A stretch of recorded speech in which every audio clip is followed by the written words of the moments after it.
nunca saberei o peso. Eu nunca saberei o peso dos meus pecados lá na cruz. Vim para adorar-te, vim para prostrar-me, vim para dizer-te: és meu Deus, totalmente amável, totalmente digno, és maravilhoso. Diga mais uma vez: vim para adorar-te. Vim para adorar-te, vim para prostrar-me, vim para dizer-te: és meu Deus, totalmente amável, totalmente digno, és maravilhoso para mim. Vamos então dizer ao nosso Deus que Ele é o único. Coroamos aquele, o único digno de honra e glória.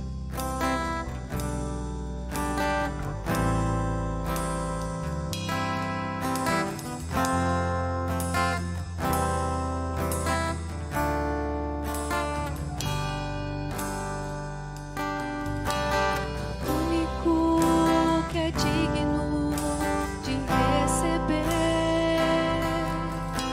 a honra e a glória, a força e o poder. Eterno, imortal, invisível, mais real, a Ele ministramos o louvor. Diga: ao único que é digno de receber a honra e a glória, a força e o poder. Ao Rei eterno, imortal, invisível, mais real, a Ele ministramos o louvor. Coroamos a Ti, ó Rei Jesus. Coroamos a Ti, ó Rei Jesus. Adoramos o Teu nome, nos rendemos aos Teus pés, consagramos todo o nosso ser. Coroamos a Ti, Senhor. Coroamos a Ti, ó Rei Jesus. Coroamos a Ti, ó Rei Jesus. Adoramos o Teu nome, nos rendemos aos Teus pés, consagramos todo o nosso ser a Ti.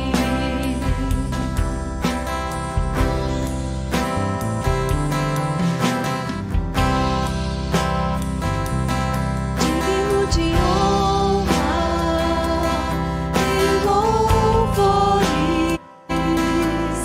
levantamos nossas mãos, te adoramos.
Olá, irmãos, tudo bem com vocês?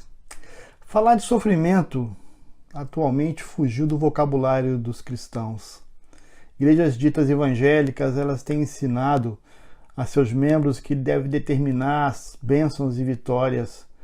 E assim a ideia é que Deus nos livrará de todo mal, eu sou filho do rei, eu não posso sofrer, e tantas outras ideias que são colocadas dentro do corpo da igreja. Mas ao contrário do que muitos pensam, o sofrimento, ele está contido na Bíblia quando a lemos. Verificamos que esse sofrimento faz parte da carreira cristã. É isso que nós vamos ver hoje. Estamos estudando o livro Graça Futura de John Piper. Entramos agora na finalidade da graça, onde nós vamos estudar o capítulo 28, a graça futura de sofrer. É isso mesmo. A Bíblia está permeada de versos que fundamentam o sofrimento do cristão. Quando lemos Filipenses 1:29, nós vemos que está escrito assim: pois vocês foi dado o privilégio de não apenas crer em Cristo, mas também de sofrer por Ele. Salmo 34:19 diz que o justo passa por muitas adversidades, mas o Senhor livra de todas. 1 de Pedro, no capítulo 4, versos 12, está escrito que, amados, não se surpreendam com o fogo que surge entre vocês para provar, como se algo estranho tivesse acontecido. Logo nós podemos perceber que estamos engajados na fé da graça futura. E assim, o sofrimento vai estar incluído na nossa caminhada. E quanto mais comprometidos com o Evangelho da Verdade, quanto mais amor nós temos às almas perdidas, quanto mais apontamos o pecado, mais o sofrimento fará parte da nossa vida. Temos que ter cuidado, pois é bem possível que as lutas tentarão muitas vezes nos afastar da graça futura, com o propósito de destruir a nossa fé. Por isso, nós devemos estar muito bem instruídos na palavra de Deus, certos de quando ela estiver bem arraigada em nosso coração, ainda que atribulados, não seremos abalados. Se olharmos a história do cristianismo no mundo, veremos que muitos mártires deram a sua vida por Cristo. O estudioso em missões David Barrett, numa das suas estatísticas de quantos mártires deram suas vidas por ano, ele presume que no ano de 1980, pelo menos 270 mil cristãos foram martirizados por causa da fé. Os 3 primeiros séculos da era cristã, o cristianismo cresceu sob grande perseguição do Império Romano. Dos imperadores Trajano até Décio, as perseguições eram oficiais, locais, mas depois ocupou uma grande amplitude no Império Romano. Muitos não aguentaram a pressão, eram escravizados, eram martirizados, mortos em arenas, crucificados, e tantas outras atrocidades eram feitas com essas pessoas.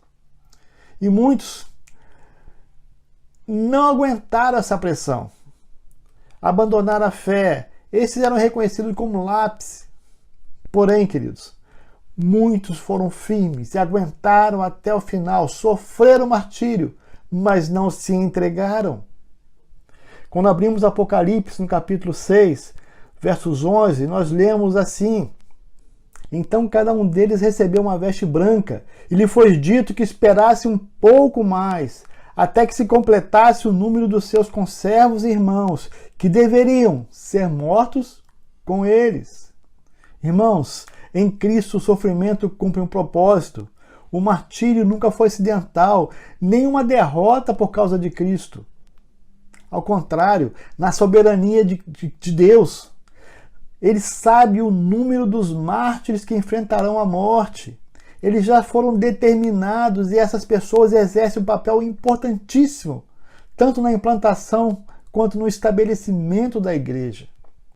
As crises mudaram, mas o sofrimento persiste. É improvável que onde nós vivemos passamos por esse tipo de perseguição ainda, mas o sofrimento é uma realidade em muitos lugares do mundo. A agressividade dos países muçulmanos, socialistas, aflige diariamente pessoas que assumem ser cristãs. Se não quiserem morrer, eles são obrigados a viverem de forma clandestina. Países como Irã, Marrocos, Sudão, Myanmar, Nigéria e tantos outros têm impelido uma perseguição de forma hostil a quem confessa a fé em Cristo Jesus. Porém, se achamos que a perseguição acontece apenas no radicalismo religioso, nós podemos perceber que os fundamentos sociais e políticos são agressivos à fé bíblica aqui no Brasil também. Nós vemos aí sátiras que blasfemam o nome da figura de Cristo, figuras satânicas dominando Cristo em desfile de escola de samba. A imoralidade ela é aberta a qualquer tipo de programa de televisão. Aquilo que antes era improvável ou não aceitos, reprovados pela sociedade, atualmente se tornaram normais no meio artístico. Quem não se lembra das manifestações da esquerda contra a igreja, ou de comunidades que lutam contra a família heterogênea? A imposição da família moderna agora. As crises podem mudar, mas o sofrimento continua. Lembre-se de que a igreja foi fundada sobre o derramamento de sangue de muitos cristãos. No século II, um dos pais da igreja primitiva, Tertuliano de Cartago, ele disse assim: nós nos multiplicamos sempre que somos moídos por vocês. O sangue dos cristãos é a semente da igreja. Será que somos ainda? Será que temos ainda a coragem de sofrer por Cristo? John Piper, ele conta uma história do irmão André, um cristão holandês. Ele estava reunido na Hungria com dezenas de pastores com o intuito de estudar a Bíblia. E até que entrou na reunião um pastor da Romênia, recém-liberto da prisão. E neste momento foi feita uma pausa no ensino. Depois de uma longa pausa, esse pastor que chegou pergunta ao irmão André: irmão André, há pastores presos na Holanda? E ele respondeu: não. O pastor então fez outra pergunta: por que não? E aí o irmão André responde: talvez porque não aproveitamos todas as oportunidades que Deus nos dá. Mas aí o pastor faz uma segunda pergunta e muito mais difícil: André, o que vocês fazem com o texto de 2 Timóteo 3,12? E o texto diz assim: de fato, todos os que desejam viver piedosamente em Cristo Jesus serão perseguidos. Então o irmão André responde a ele: irmão, me perdoe, não fazemos nada com esse versículo. De fato, irmãos, nós ocidentais aqui tornamos esse versículo inatingível. Muito provavelmente porque nós estamos preparados para ele, para viver a perseguição, para viver tantas coisas que acontecem na vida do crente, que realmente vive piedosamente por Cristo. Até porque nós não conseguimos compreender a dimensão desse sofrimento na vida do crente perseguido por sua fé. Irmãos, para entendermos o que é viver a fé na graça futura, temos que compreender o propósito do sofrimento e como Deus usa esse sofrimento nas nossas vidas. E uma delas é que o sofrimento molda em nós a fé inabalável.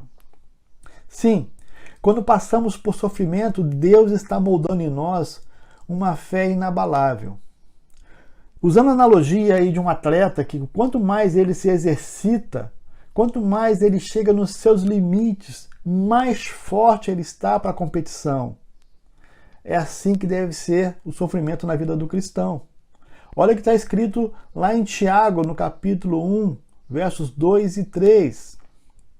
Meus irmãos, considere motivo de grande alegria o fato de passarem por diversas provações, pois vocês sabem que a prova da sua fé produz perseverança.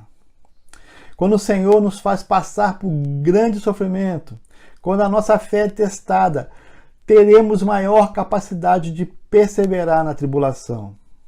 Um outro versículo que nos ajuda a entender um pouco dessa situação está escrito lá em 1 Coríntios, no capítulo 1, versos 8 e 9, que diz assim: Irmãos, não queremos que desconheçam as tribulações que sofremos na província da Ásia, as quais foram muito além da nossa capacidade de suportar, a ponto de perdermos a esperança da própria vida. De fato, tínhamos sobre nós a sentença da morte, para que não confiássemos em nós mesmos, mas em Deus, que ressuscita os mortos. Querido, neste caso, a prova passada por Paulo levou ao limite da perseverança e da esperança. Já pensaram nisso? O que ele estava passando? Para o apóstolo, não havia uma luz no fim do túnel. Mas duas palavras que foram faladas nesse versículo mudam todo o sentido dessa sentença. Para quê? E nesse sentido, o recurso de Paulo era confiar em Deus e não em si mesmo. O apóstolo deveria confiar em Deus, no Deus da graça futura, o Deus que faz milagres, o Deus que ressuscita mortos. Esse é o Deus que faz, esse é o Deus que age. Precisamos confiar em Deus em meio às tribulações. Quando tentamos agir por nós mesmos, muitos vão reagir ao sofrimento de maneira negativa.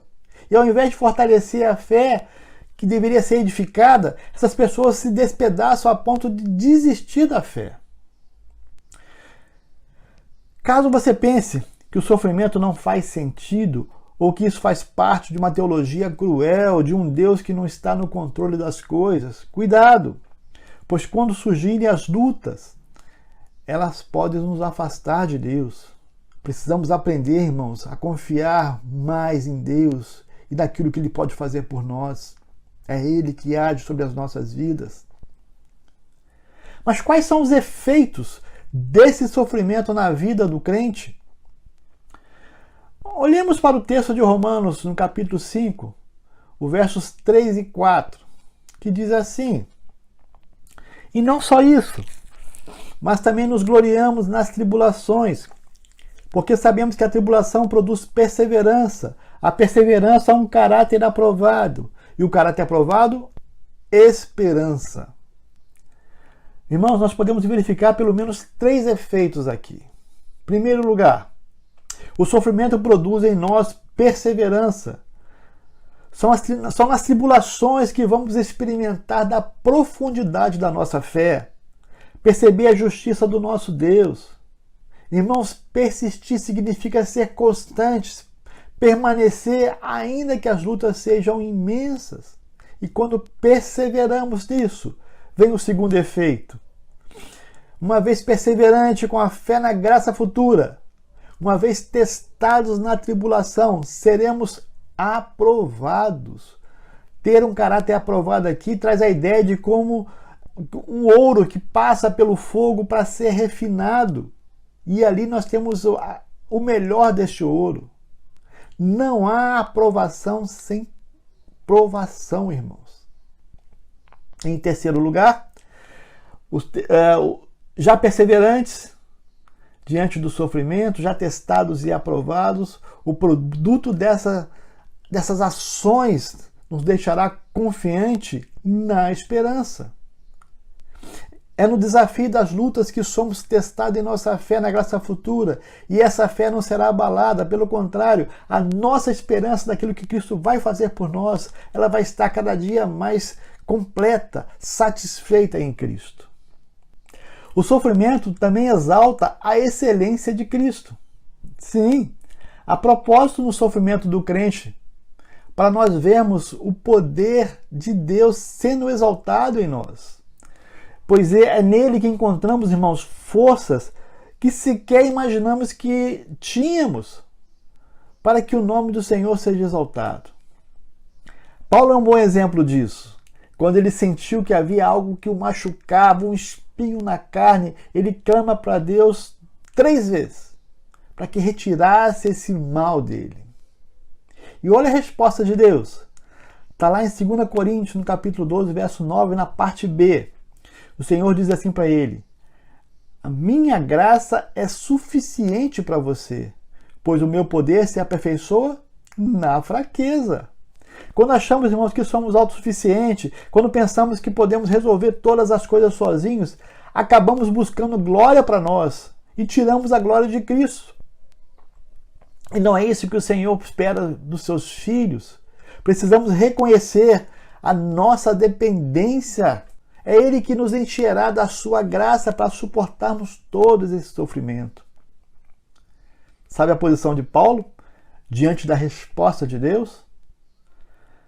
2 Coríntios, no capítulo 2, verso 10, diz assim: por isso, por amor de Cristo, regozijo-me nas fraquezas, nos insultos, nas necessidades, nas perseguições e nas angústias, pois quando sou fraco é que sou forte. Irmãos, na nossa fraqueza, nós recebemos a graça de Deus. Passamos por provas sim, mas o Senhor nos aperfeiçoa, nos fortalece e Cristo é exaltado em nós. E por fim, queridos, é no meio do sofrimento que Deus estará nos preparando para a consumação do seu reino. Para alguns, falar de sofrimento não faz parte do pacote da conversão. Mas a Bíblia nos orienta, nos mostra, ensina que sem sofrimento não há crescimento, pois ele nos faz viver por fé na graça futura. O Senhor nos ensina, através dele, a viver esperançosos. Através dele nós seremos testados, aprovados, não consumidos, mas estaremos preparados para o grande dia do Senhor.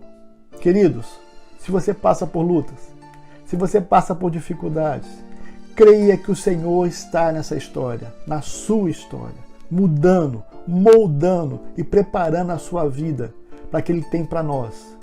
Tudo que passamos aqui é passageiro e nada é comparado àquilo que o Senhor tem para nós. Que o Senhor nos abençoe. Até a próxima e fiquem todos com Deus.